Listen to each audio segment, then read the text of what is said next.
paper football flick challenge.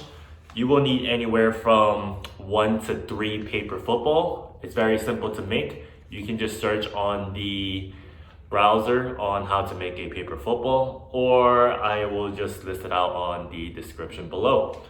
You also need items from your remote setting that can be used, such as a goal. All right, in this case I am using a box.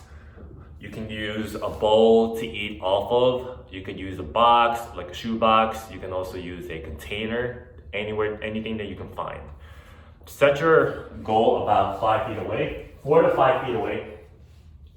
This is how I measured it. I have my first foot here, then you're gonna have your other foot go in front of it.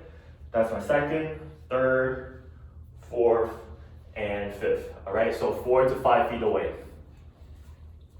Have some things to help you mark your starting point. In this case, I am using sneakers to help me mark off my starting point. I also suggest using a wall. Even if the paper football does come off the wall and lands in the box, it counts as a point.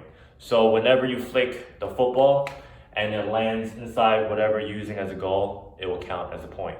So you can flick the football by sitting like this, okay? Or on your belly, whatever you want to do. After flicking, you will pick the football and restart as your starting point again, and then you go again. This is a 1-minute challenge, so you see how many you can get.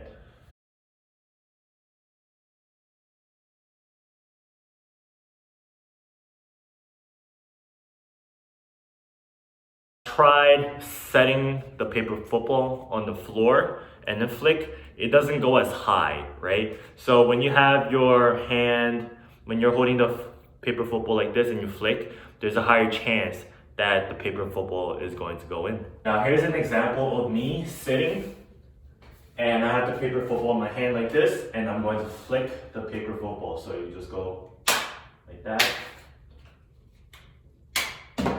As you can see, that was 1 point right there. So those are the basics of paper football flick challenge. Let's see how many I can get. Let's see how many you can get. And let's see if you can beat me. Let's get it.